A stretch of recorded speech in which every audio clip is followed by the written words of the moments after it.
Assalamualaikum warahmatullahi wabarakatuh. Perkenalkan, nama saya Esa Putri Ramadhani dengan NIM 2330304010 dari kelas IPA 23. Berikut adalah video untuk pemenuhan tugas ujian akhir semester dari mata kuliah Sejarah Perpustakaan Islam dengan dosen pengampu yaitu Ibu Dr. Hajah Yanti Mulia Roza, SSMA. Soal yang pertama yaitu menjelaskan tokoh-tokoh perpustakaan Islam di Timur dan di Barat. Yang pertama ada tokoh perpustakaan Islam di Timur.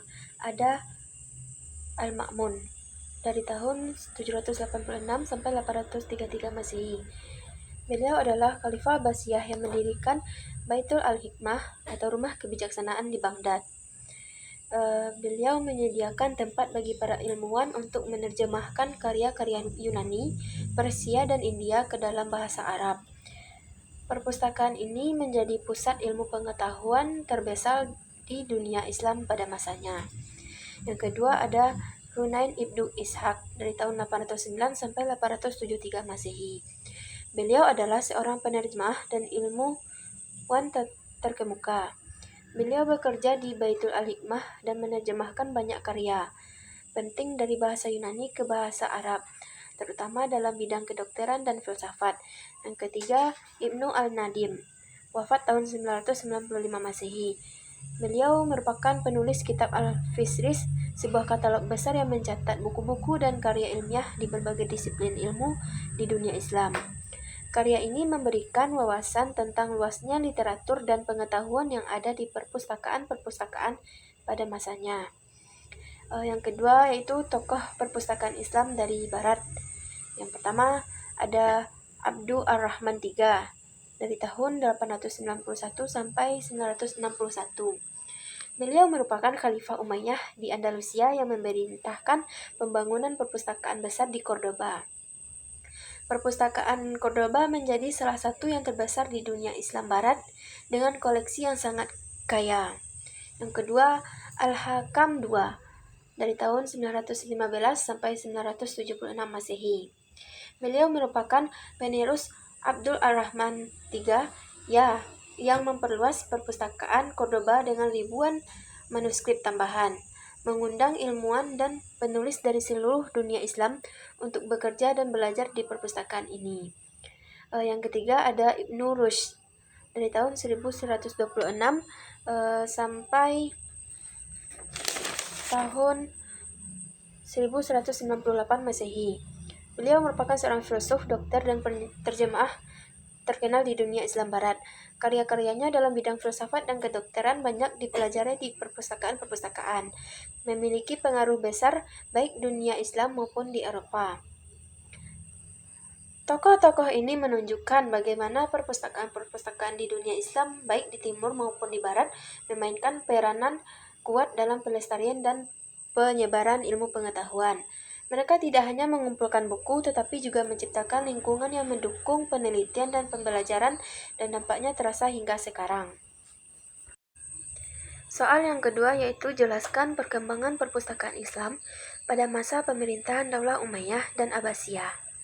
Perpustakaan Islam mengalami perkembangan yang signifikan pada masa pemerintahan Daulah Umayyah dan Abbasiyah. Berikut beberapa penjelasannya. Yang pertama, Daulah Umayyah. Khalid bin Yazid membangun perpustakaan Islam pertama kali pada masa Umayyah. Perpustakaan ini memiliki koleksi yang luas dan diselenggarakan dengan baik. Antusiasme Khalid terhadap ilmu pengetahuan mempengaruhi pengembangan ilmu pengetahuan di seluruh dunia Islam. Para khalifah dan pangeran Umayyah memberikan perhatian khusus pada sastra dan perpustakaan pada akhir abad ke-7 dan awal abad ke-8. Banyak manuskrip Yunani yang dikumpulkan, diadaptasi, dan kemudian diterjemahkan ke dalam bahasa Arab. Yang kedua, di Daulah Abbasiyah, perpustakaan Islam mengalami perkembangan yang lebih luas dan komprehensif di masa Abbasiyah. Perpustakaan ini menjadi perpustakaan pertama terbesar dalam Islam dan pusat pembelajaran dan pengembangan ilmu pengetahuan. Khalifah Al-Mansur memperlihatkan perkembangan yang menggembirakan dalam perpustakaan. Para ulama memiliki perpustakaan yang isinya mencapai ribuan buku. Perpustakaan lain yang tak kalah besarnya pada masa ini adalah perpustakaan di Madrasah Nizamiyah yang didirikan pada tahun 1065 Masehi oleh Nizam al-Mulk. Kemudian yang menyebabkan kehancuran perpustakaan yaitu perpustakaan yang telah berkembang begitu besar akhirnya hancur karena perang salib dan invasi bangsa Mongol ke dunia Islam. Soal yang ketiga, jelaskan kontribusi intelektual Islam bagi dunia Eropa. Yang pertama, ada tokoh Ibnu Rushd tahun 1126 sampai 1998 Masehi. Ia adalah seorang filsuf, teolog, dan dokter yang karyanya paling terkenal adalah komentarnya terhadap karya-karya Aristoteles. Melalui komentarnya terhadap karya-karya Aristoteles diperkenalkan kembali kepada Eropa Kristen yang pada saat itu kehilangan sebagian besar karya-karya filsafat Yunani kuno. Yang kedua ada Ibnu Tufail dari tahun 1105 sampai 1185 Masehi. Beliau adalah seorang filsuf dan penulis novel filosofis Hai Ibnu Yakani yang menceritakan tentang kisah seorang anak yang dibesarkan oleh hewan dan mencapai pengetahuan alam dan metafisika secara independen. Tokoh yang ketiga ada Ibnu Al-Arabi dari tahun 1965 sampai 1240 Masehi. Beliau adalah seorang sufi dan filsuf yang karya-karyanya terutama tentang mistisisme Islam mempengaruhi pemikiran spiritual Eropa.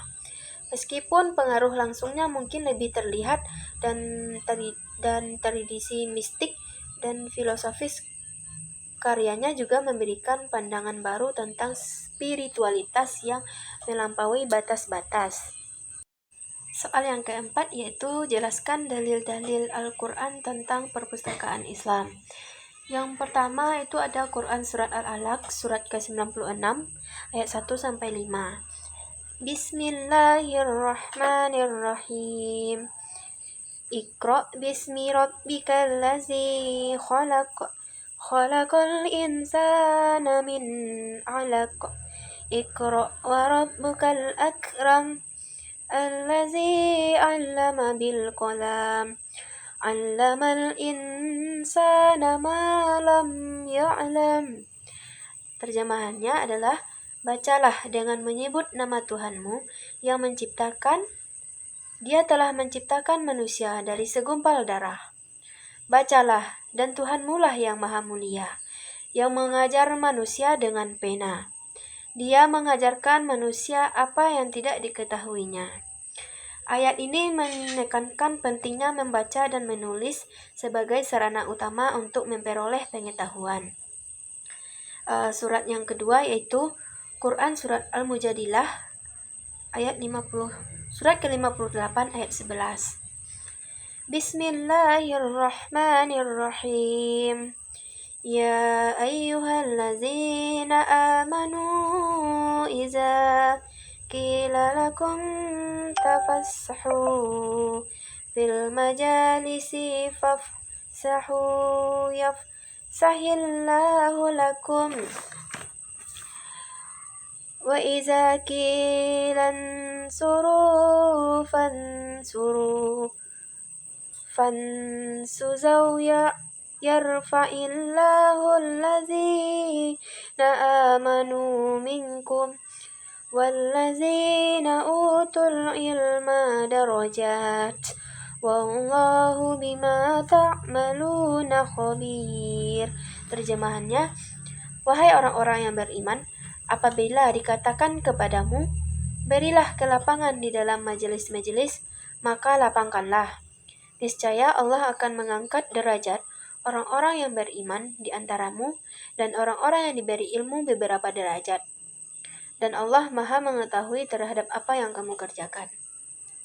Ayat ini mengisyaratkan bahwa Allah memberikan kedudukan yang tinggi kepada orang-orang yang beriman dan berilmu. Yang kelima, Jelaskan faktor-faktor kemunduran perpustakaan Islam, baik internal maupun eksternal. Yang pertama, faktor internal. Itu ada yang pertama karena kemunduran politik dan ekonomi. Keruntuhan kekhalifahan dan kerajaan-kerajaan Islam menyebabkan kekacauan politik dan ekonomi yang berdampak langsung pada pendanaan dan pemeliharaan perpustakaan.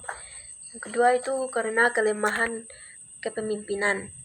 Kepemimpinan yang tidak mendukung ilmu pengetahuan dan pendidikan mengakibatkan berkurangnya perhatian terhadap perpustakaan. Penguasa yang menghargai ilmu pengetahuan cenderung mengabaikan atau bahkan menghancurkan perpustakaan. Yang ketiga itu karena konservatisme dan dogmatisme. Meningkatnya konservatisme dan dogmatisme dalam masyarakat Islam menyebabkan penolakan terhadap pemikiran kritis dan inovasi. Hal ini menghambat perkembangan ilmu pengetahuan dan berdampak pada penurunan kualitas dan fungsi perpustakaan. Yang keempat itu ada karena kurangnya pembaruan dan adaptasi. Perpustakaan Islam mengalami stagnasi karena tidak mampu beradaptasi dengan perkembangan teknologi yang baru dan metodologi baru dalam pengelolaan informasi di ilmu pengetahuan. Yang kedua ada faktor eksternal, itu yang pertama karena invasi dan perang. Penyerangan oleh pasukan Mongol, terutama penaklukan di kota Baghdad pada tahun 1258 Masehi, menyebabkan kehancuran perpustakaan Baitul Al-Hikmah. Banyak manuskrip dan buku yang hilang. Yang kedua itu karena kolonialisme. Penjajahan oleh bangsa Eropa menyebabkan kehancuran perpustakaan Baitul Hikmah.